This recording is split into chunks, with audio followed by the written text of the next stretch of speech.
There is a very specific, almost unshakable image that pops into my head, and I assume most people's heads, when I hear the words CIA case officer. Mm-hmm.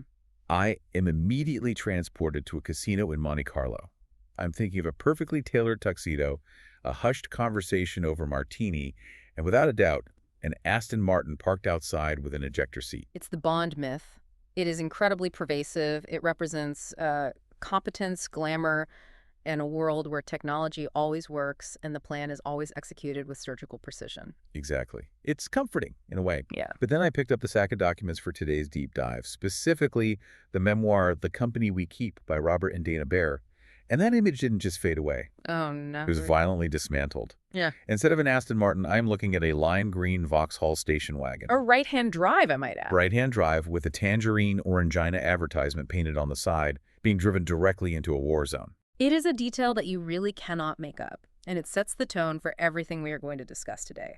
We aren't looking at the polished Hollywood version of espionage. Not at all. We are looking at the gritty, improvised, often absurd, and surprisingly human reality of intelligence work. And instead of high-tech medical bays with laser scanners, we have a seasoned operative getting a root canal in a Soviet-era hotel room. Oh, that story. Using a rusted wire hooked up to a wall socket. That specific detail.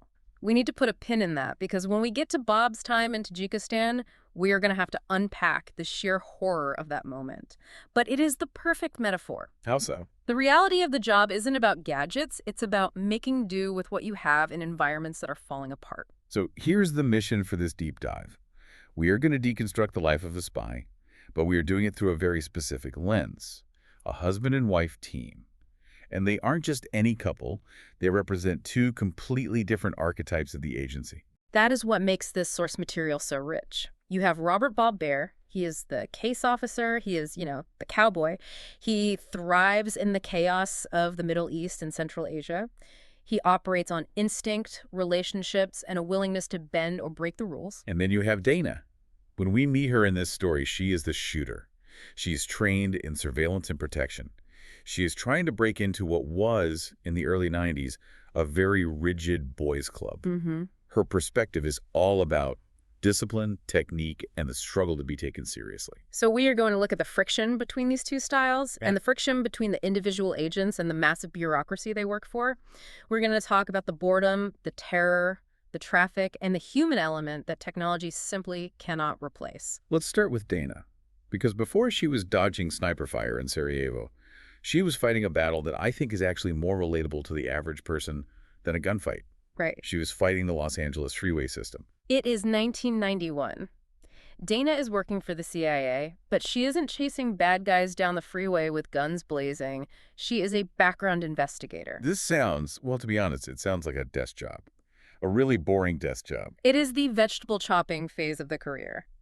You have to understand, before you are trusted with state secrets, you are sent out to verify the lives of people who want security clearances. Okay. And in Los Angeles, that means Dana's biggest enemy isn't the KGB, it's the 405 South. She describes her life as a series of gridlocks. Eating in-out burgers on her lap while stuck in traffic, trying to get from one interview to another.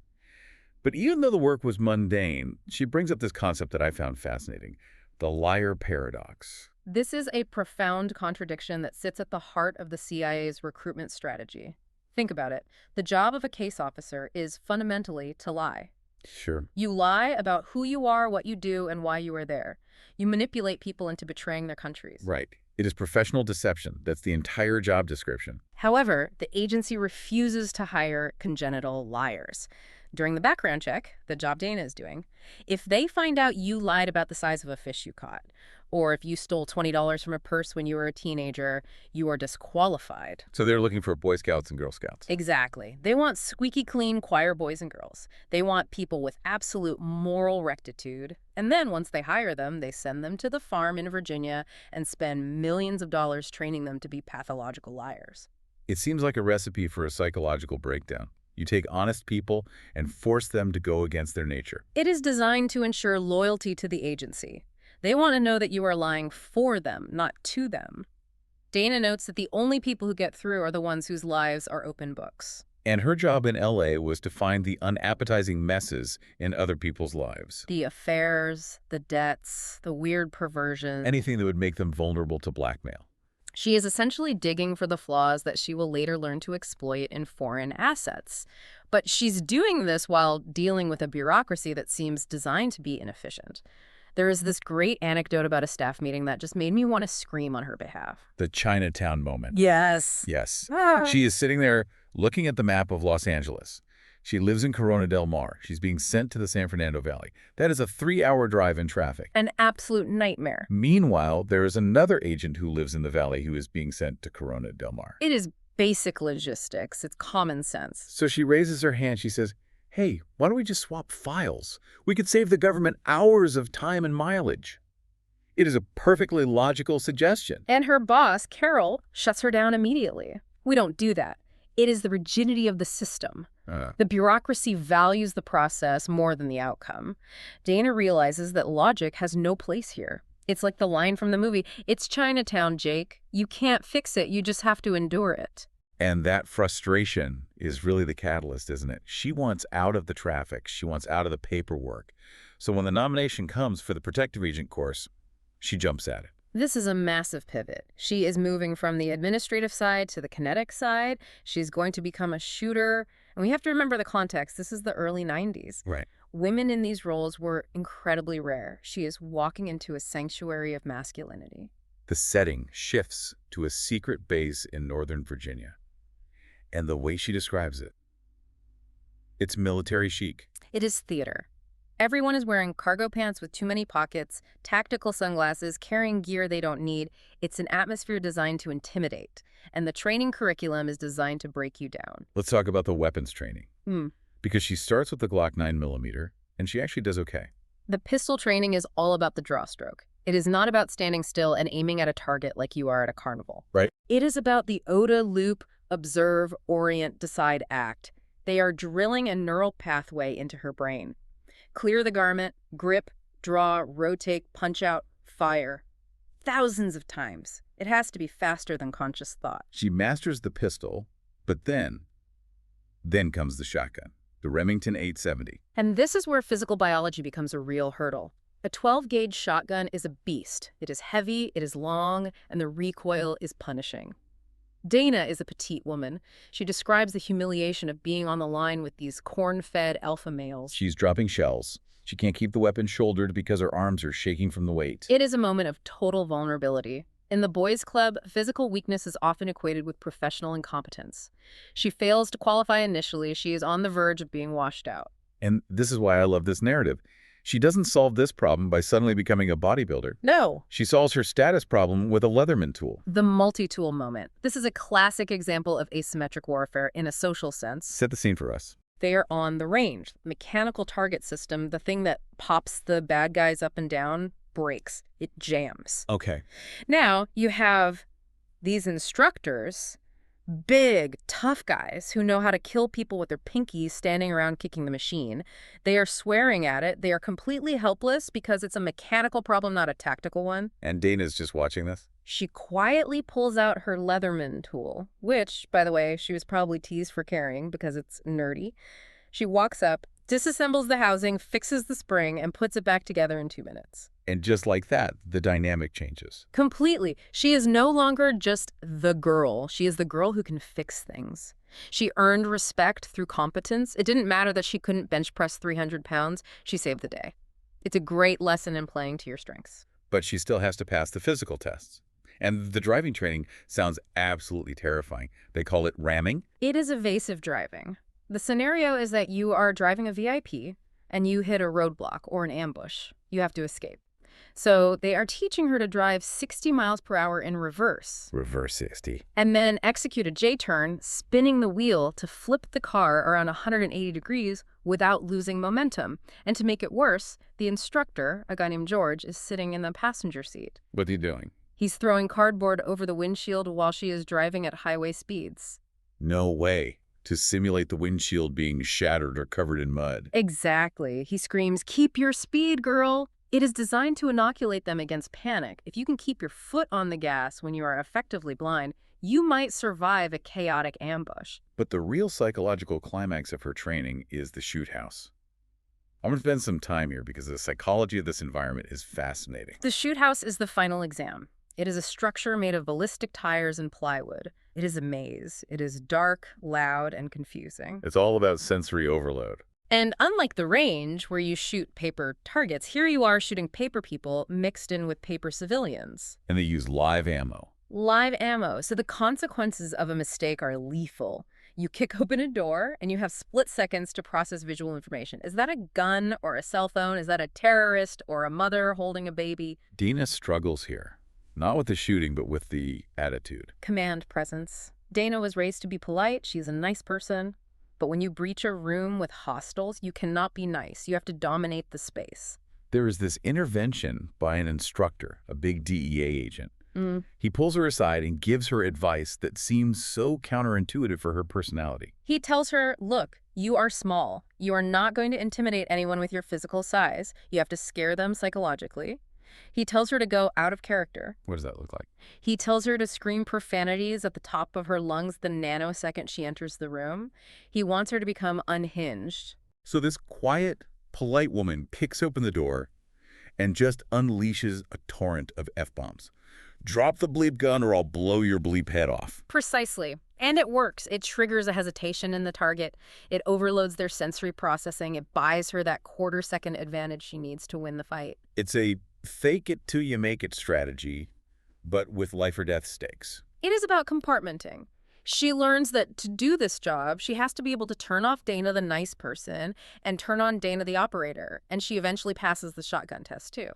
How does that happen? The instructor, Carlton, challenges her. He says, if you can keep me from taking this gun away from you, you pass. And she finds that aggression. She passes center mass. So Dayna is in Virginia learning to channel her inner rage and drive backwards. Meanwhile, on the other side of the world, Bob Baer is living in a reality that feels like a different century. We are shifting to the Wild East, Dushanbe, Tajikistan. It is the early 1990s. The Soviet Union has collapsed, and it has left a massive vacuum. The setting Bob describes. It's miserable. He's living in the Oktyabrskaya Hotel. A crumbling Soviet relic. And we need to talk about the sensory details here.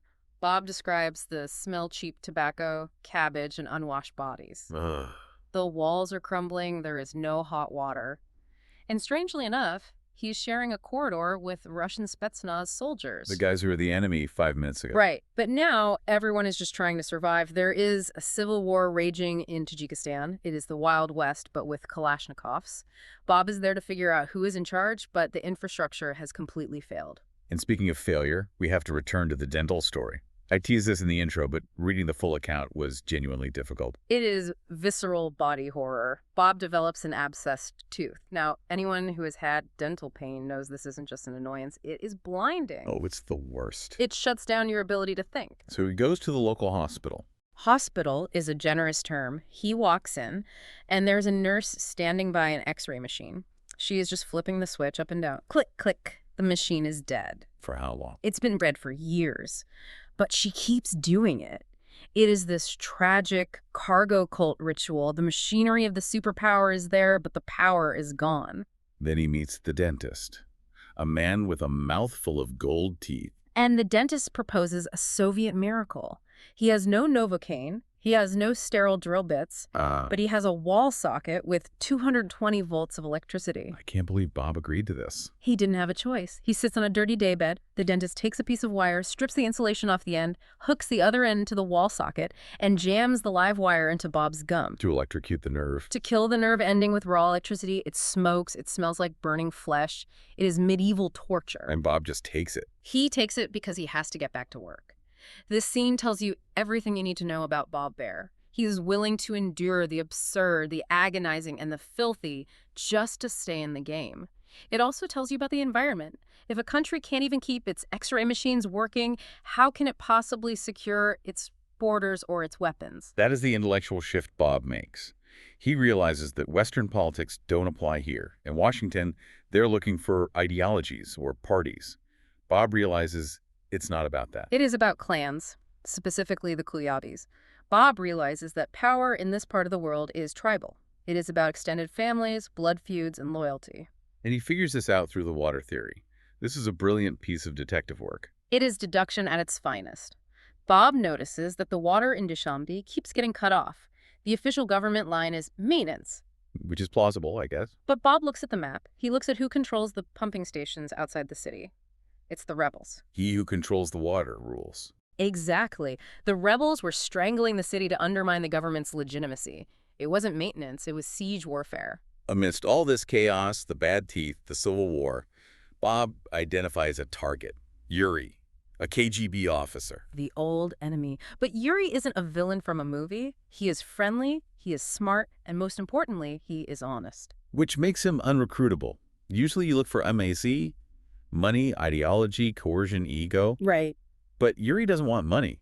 He doesn't hate his country. So Bob has to improvise. He tries the male bonding approach. He takes Yuri to a sauna. That scene was hilarious. The sauna smells like old brewery swill because they are pouring stale beer on the rocks. It's gross and it doesn't really work. So Bob deploys the ultimate weapon. Not a gun, not blackmail. He deploys his mother. Dayna Baer. This woman sounds like a force of nature. She visits him in Tajikistan against all State Department warnings. She brings a 1930s guidebook and just marches around the war zone. And Bob uses her as a Trojan horse.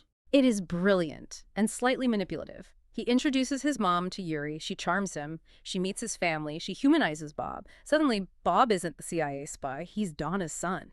It creates a social bridge that tradecraft alone could never build. It works so well that Bob manages to get Yuri to come to the United States. The goal is to show him what life could be like for his daughters if he cooperates. This trip is a study in culture shock. Bob takes this KGB officer who has lived his whole life in the austere Soviet system to a Clemson football game in South Carolina. Imagine the sensory overload. Tens of thousands of people, cheerleaders, tailgating, the sheer excess of American wealth and leisure. Yuri is baffled. He is watching painted college students screaming for a game. But he sees the peace. He sees the prosperity. Bob then takes him to Los Angeles to meet with a sheriff's task force. And ironically, they witness a shootout. They do, and Yuri says, "It sounds like Tajikistan, but the point is made. Help us. And your daughters can go to a school like Clemson. They can have this life." It is a seduction of lifestyle. And it's working. Yuri is ready to turn. They are on the verge of a massive intelligence coup. And then the floor drops out. Oh. This is the tragedy of the story. While Bob is out there getting electrocuted by dentists and using his own mother to build trust. Back in Washington, there is a mole. Aldrich Ames. We need to explain who this is. Aldrich Ames was a CIA counterintelligence officer who was selling secrets to the Russians for years. He is responsible for the deaths of countless assets. And he gives up Yuri. He gives up the operation. The Russians recall Yuri to Moscow immediately. Just like that. Just like that. Bob's work is vaporized. Yuri is fired from the KGB. He is lucky he wasn't executed. And Bob is left with the guilt. He dragged his mother into this. He dragged a friend into this. And the game was rigged from the start because of a bureaucrat in Langley. It creates a deep, calcified cynicism in Bob. He realizes that you can be the best operative in the field, you can do everything right, and you can still lose because of the company you keep. That is a heavy note to end that section on. But we have to keep moving. Because while Bob is dealing with heartbreak and betrayal in Tajikistan, Dayna is dealing with a different kind of torture in Europe. Right. Not physical pain, but boredom. The grind. We are transitioning from the cowboy antics to the slow, tedious reality of surveillance. They call it the Tour de Bali because they're bouncing around Europe like tourists. But really, they are just waiting. Let's talk about the Athens mission. This is high stakes. They are watching a house suspected of harboring November 17 terrorists. 17N. These are not amateurs. These are the people who assassinated the CIA station chief Richard Welch back in the 70s. They are ghosts. Catching them would be a career-defining moment. Dayna and her partner Jacob are watching the house, and they see a truck pull up. Men start unloading sacks. Dayna zooms in. It looks like fertilizer, ammonium nitrate. That is classic bomb-making material. This is the smoking gun. It is actionable intelligence. But here's the friction. They are under strict orders, no pictures.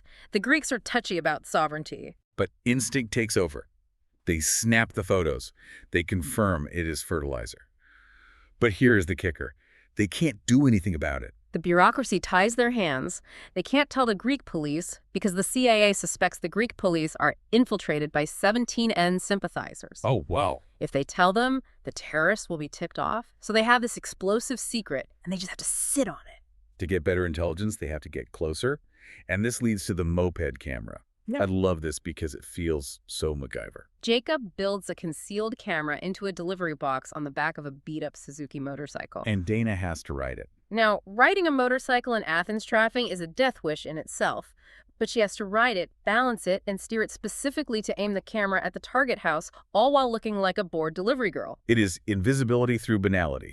Who looks at a girl on a moped? Exactly. But not every surveillance job is that exciting. In Geneva, Dayna learns about the boredom factor. She is sitting in a van for weeks, waiting for a Russian mobster to make a handoff. And they mess it up. They do. The target finally appears after weeks of nothing, and why do they miss the handoff? Because Jacob was distracting the spotter. He was making comments about topless women at the pool. It sounds like a bad joke, but it is a very human reality. The brain cannot maintain 100% vigilance for weeks on end. It wanders, they got distracted by something trivial, and they missed the critical moment. It shows that even elite spies are just people. They get bored, they get horny, they make dumb mistakes. Exactly. But the team Jacob, Alan, Dayna, they cover for each other. There's a camaraderie there that protects them from the institution. Then there's the Cyprus mission. This section really highlights the isolation. Dayna is alone in an apartment listening to a terrorist next door through a bug in the wall. She's wearing headphones, listening to his life. She calls it the phantom life. She is listening to him order taxis, talk to his girlfriends, brush his teeth. She starts to feel a weird intimacy with him. She knows him better than she knows her own friends at that moment. But when she has to follow him into the real world, it falls apart. She has to tail him on foot through the red light district. And it is messy. She loses him. She ends up standing on a street corner eating an ice cream cone because she doesn't know what else to do. It's not a movie chase scene. It's just awkward failure. There is a moment in Cyprus that really struck me. She runs into an old college friend in an elevator. This is the spy's dilemma. She sees someone she knows from her real life, but she can't acknowledge who she is. She lies. She says she is a film scout. And he lies. He says he is working for Gatorade. And they both know the other is probably lying, or at least that the connection is severed. It creates a profound loneliness. You realize that you have cut yourself off from your past. You are a ghost passing through hotel lobbies. You can't have real conversations with real people. Speaking of ghosts, let's go back to Bob. Because his career is about to become a ghost story. We are moving to the fall. The mid-90s, Bob is sent to northern Iraq. He is working with the Kurds. This is a massive escalation. He gets involved in a plot to oust Saddam Hussein. It is a full-blown coup attempt. Iraqi generals are ready to move. The Kurds are ready to move. Bob is the pivot point for all of this. But Washington gets cold feet. The Clinton administration pulls the plug at the very last minute. The National Security Council decides it's too risky. They send the order, stand down. The coup fails. People die. And the aftermath for Bob is brutal. It's unbelievable. The FBI investigates him. They investigate him for attempted murder of a head of state. Which is technically true. He was trying to kill Saddam. But that is the job. The CIA exists to destabilize hostile regimes. But when the political winds shifted, Bob was left holding the bag. They hung him out to dry. They call it the Bay of Goats. A dark play on the Bay of Pigs. Bob is sidelined. He is facing a criminal referral. His career is dead. So naturally, the agency sends him to Kazakhstan. The farewell tour. He accompanies his boss, Garth, on a retirement trip. And this section, honestly, reads like Catch-22 meets Borat. It is pure satire. It captures the absolute absurdity of diplomacy in Central Asia. They visit the Kazakh Minister of Defense, a man named TikTok. And TikTok decides they need to go skiing. But not just skiing. They get their massive SUV stuck in a snowfield. So TikTok orders his soldiers to carry a banquet table out into the middle of the snow. And the menu. You have to describe the menu. It is raw horse mane and sun-dried horse rectum. Surely he is joking. Bob swears it is true. It is a delicacy. So there they are, freezing in the snow, eating horse rectum and drinking vodka. Then they go skiing in their business suits with mismatched skis. And it ends at a skating rink. A private dining room inside a skating rink designed to look like a grotto. They're drinking vodka with the Minister of Defense while Frank Sinatra plays over the PA system. It is hilarious, but it is also deeply tragic. That is the point. While they are partying with horse rectum and vodka, nothing is getting done. The intelligence work has stopped. It is just posturing. It underscores the lack of seriousness. Bob tried to change history in Iraq and got punished for it. Now, he is being rewarded for doing absolutely nothing in Kazakhstan. It is the ultimate bureaucratic absurdity. Which brings us to the convergence. Yeah. The moment we have been waiting for. Bob and Dayna finally cross paths professionally. Sarajevo, Bosnia. The mid-90s, the war is winding down, but it's still a dangerous place. And this is where their two styles collide head-on.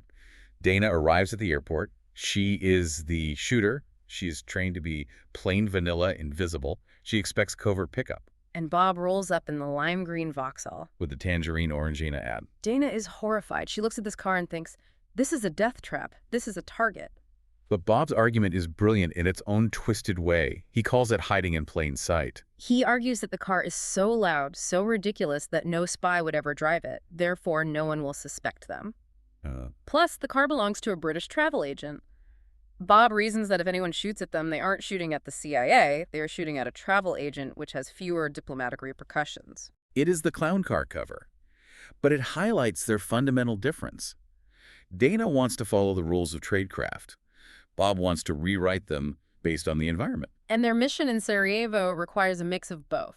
They are hunting Hezbollah. Using the ray gun. It is a parabolic microphone, basically a dish that collects sound waves and focuses them so you can hear conversations through walls or windows from hundreds of yards away. But to use it, they need a line of sight. They need an apartment across from the Hezbollah safe house. And this is where the human element beats technology. They can't just requisition an apartment. They can't kick people out. They have to rent it. So they use Charlie, another operative, and Dayna. They pose as a couple. Charlie finds a local girl to type up index cards in Serbo-Croatian. American couple looking for rental. It is so low-tech. Unbelievable. They are walking around a war zone taping index cards to lampposts. And it works. It works. They get the apartment, they set up the mic, they start gathering intelligence. It proves that sometimes you don't need a satellite, you just need an index card and a smile. But Bob, being Bob, he can't just sit in the apartment. He gets restless. He decides to break the ultimate rule. He wants to go to Pale. We need to explain Pale. Pale was the stronghold of the Bosnian Serbs. It was where the war criminals Karadzic and Mladic were hiding. It was Indian country, strictly off limits to U.S. personnel. And if you get caught?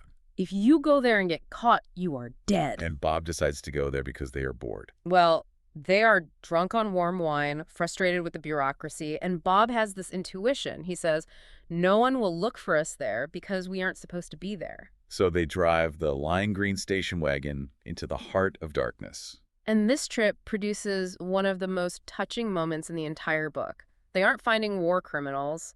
They find an elderly Serbian woman. She is crying in a cafe. She wants to see her son, who is in Sarajevo, but she's terrified to cross the front lines. She thinks the Muslims will kill her.